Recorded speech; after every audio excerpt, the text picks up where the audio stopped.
राधे राधे भक्तों, हमारे चैनल भक्ति विद गीतिका में आपका स्वागत है। भक्तों, आज की इस वीडियो में मैं आपको तीसरा दिन यानी माँ चंद्रघंटा का पाठ सुनाऊंगी और तीसरा अध्याय महिषासुर का वध सुनाऊंगी। तो आइए भक्तों, पाठ को प्रारंभ करते हैं। माँ दुर्गा जी की तीसरी शक्ति का नाम चंद्रघंटा है। नवरात्रि उपासना में तीसरे दिन इन्हीं के विग्रह का पूजन आराधना किया जाता है। इनका यह स्वरूप परम शक्तिदायक और कल्याणकारी है। इनके मस्तक पे घंटे के आकार का अर्धचंद्र है। इसी कारण से इन्हें चंद्रघंटा देवी कहा जाता है। इनके शरीर का रंग स्वर्ण के समान चमकीला है। इनका वाहन सिंह है। हमें चाहिए कि अपने मन, वचन, कर्म एवं काया को विहित विधि विधान के अनुसार पूर्णतः परिशुद्ध एवं पवित्र करके माँ चंद्रघंटा के शरणागत होकर उनकी उपासना आराधना में तत्पर हो। उनकी उपासना से हम समस्त सांसारिक कष्टों से विमुक्त होकर सहज ही परम पद के अधिकारी बन सकते हैं। भक्तों, अब हम तीसरा अध्याय यानी महिषासुर का वध प्रारंभ करेंगे। ऋषि बोले, महाअसुर चिक्षुर सेनापति ने जब यह देखा कि सेना तो इस प्रकार मारी जा रही है, तब उसे बड़ा क्रोध उत्पन्न हो गया और वह स्वयं ही अंबिका के साथ युद्ध करने निकल पड़ा। युद्ध में जाकर उसने देवी जी पर बाणों की इस प्रकार वर्षा की जैसे मेघ सुमेरु पर्वत की चोटी पर जाकर जलाधार बरसा रहा हो। तब देवी ने उसके बाण समूहों को खेल में ही काट दिया। फिर बाणों द्वारा उसके सारथी घोड़े को मार डाला। फिर झटपट उसका धनुष और ऊंची लहराती ध्वजा काटकर गिरा दी। जब उसका धनुष कट चुका था, तब अपने बाणों से उसके अंग बींध डाले। जिसका सारथी एवं घोड़े मर चुके थे और धनुष कट चुका था, तब वह बिना रथ के पैदल तलवार ढाल लेकर देवी की ओर दौड़ा। तेज तलवार से सींग पर जाते ही प्रहार कर दिया। फिर देवी जी की वाम बाजू पर जोर से प्रहार किया।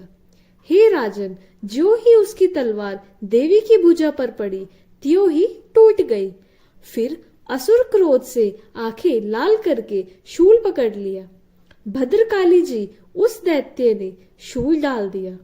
वह शूल इस प्रकार चमकता जैसे कि आकाश में सूर्यमंडल गिर रहा हो।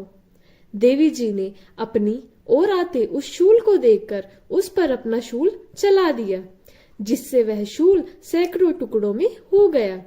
साथ में उस चिक्षुर महादैत्य के प्राण निकल गए। जब महिषासुर का बलवान सेनापति मारा गया, तब देवशत्रु चामर हाथी पर बैठकर आ गया और आते ही उसने अंबिका देवी पर शक्ति का प्रहार किया। श्री देवी जी ने हुंकार द्वारा ही तेजहीन कर उसे जमीन पर गिरा दिया। अपनी शक्ति को गिरा हुआ देखकर चामर को बड़ा क्रोध आ गया। उसने पुनः शूल का प्रहार कर दिया। शूल को भी देवी जी ने बाणों द्वारा उछाल डाला। तब सिंह उछलकर हाथी के मस्तक पर चढ़ बैठा। फिर दैत्य के साथ भुजा युद्ध करने लगा। वे दोनों परस्पर लड़ते लड़ते उस हाथी पर नीचे पृथ्वी पर आ गिरे और भयंकर प्रहारों से परस्पर युद्ध करने लगे।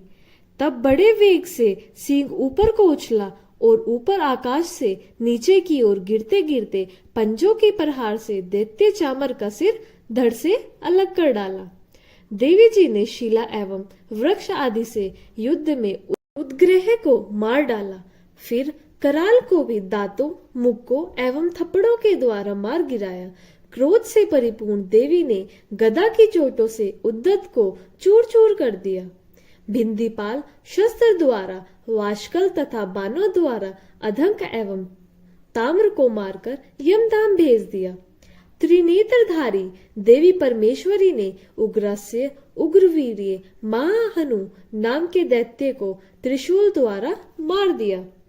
तलवार से विडाल का सिर धड़ से अलग कर दिया। दुर्धर और दुर्मुख इन दोनों को बाणों द्वारा यमपुरी पहुंचा दिया।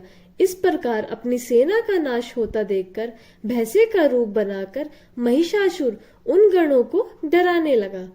कुछ एक गणों पर अपने थुनथुनों से प्रहार किया, दूसरे को सींगों से फाड़ा, कुछ एक को वेग द्वारा, दूसरों को सींगनाद द्वारा और घूमने से अन्यों को श्वास वायु द्वारा पृथ्वी पर गिराया। इस प्रकार गंध सेना को गिराकर वह महिष सिंह की ओर झपटा। ज्यों ही सिंह को मारने लगा तब जगदम्बा को बड़ा क्रोध उत्पन्न हुआ। इधर महापराक्रमी महिषासुर भी क्रोध से पृथ्वी तल को अपने खूरों से खोदने लगा। फिर सींगों के बड़े ऊंचे ऊंचे पहाड़ उठाकर फेंकने लगा, साथ में गर्जने लगा। वेग के साथ घूमने पर पृथ्वी शुद्ध होकर फटने लगी।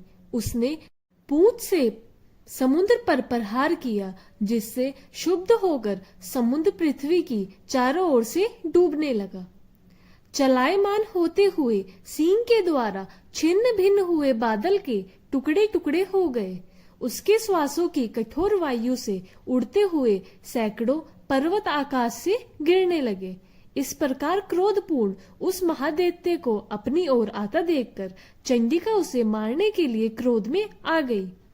कुपित चंडिका ने उसकी ओर पाश फेंका, वह उसके द्वारा उस दैत्य को बांध लिया। तब तो उस महायुद्ध में बंधे हुए दैत्य ने अपने महिषासुर रूप को त्याग दिया, झटपट सिंह के रूप में आ गया। जो ही चंडिका उसका सिर काटने लगी तब तो वह तलवार हाथ में लिए पुरुष दिखाई देने लगा। तब शीघ्रता से तलवार ढाल वाले इस पुरुष को अपने बाणों से देवी ने बींध डाला।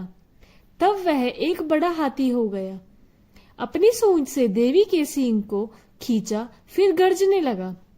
उसके खींचते समय अपनी खगड़ के द्वारा देवी ने उसकी सूंड को काट दिया। फिर वह महादैत्य भैंसे के रूप में आ गया और चराचर त्रिलोकी को सताने लगा।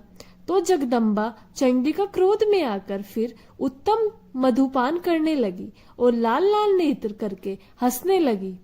वह दैत्य भी बल पराक्रम में मद में उत्तम होकर गर्जने लगा और अपने सींगों से पहाड़ उठा उठाकर देवी की ओर फेंकने लगा।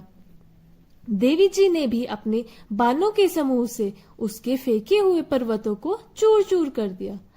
तब सुरापान के मद के कारण लाल लाल नेत्र वाली चंडिका जी ने कुछ अस्त व्यस्त शब्दों में कहा।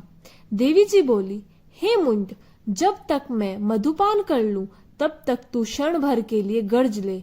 मेरे द्वारा संग्राम भूमि में तेरा वध हो जाने पर तो शीघ्र ही देवता भी गर्जने लगेंगे। ऋषि बोले। इस प्रकार कहकर देवी जी उछलकर उस महादैत्य पर चढ़ गई। पांव से दबाकर दैत्य के कंठ पर त्रिशूल से वार किया। देवी के पांव से दबे हुए उस दैत्य ने अपने मुख से बाहर निकलने का प्रयत्न दूसरे रूप में किया। अभी आधा निकल ही पाया था कि देवी जी ने अपने पराक्रम द्वारा उसे वहीं रोक लिया। आधा निकलकर भी उस दैत्य ने युद्ध करना नहीं छोड़ा। तब देवी जी ने अपनी तेज तलवार से उसका सिर काटकर नीचे गिरा दिया। दैत्य सेना हाहाकार करने लगी। तब उस सारी सेना का भी देवता जी के ने नाश कर दिया। सभी देवता अत्यंत प्रसन्न हुए। दिव्य महर्षि के साथ सभी देवताओं ने स्तुतियां की। गर्दवरराज गायन करने लगे, अप्सराएं नाचने लगी। भक्तों, ये था तीसरा अध्याय।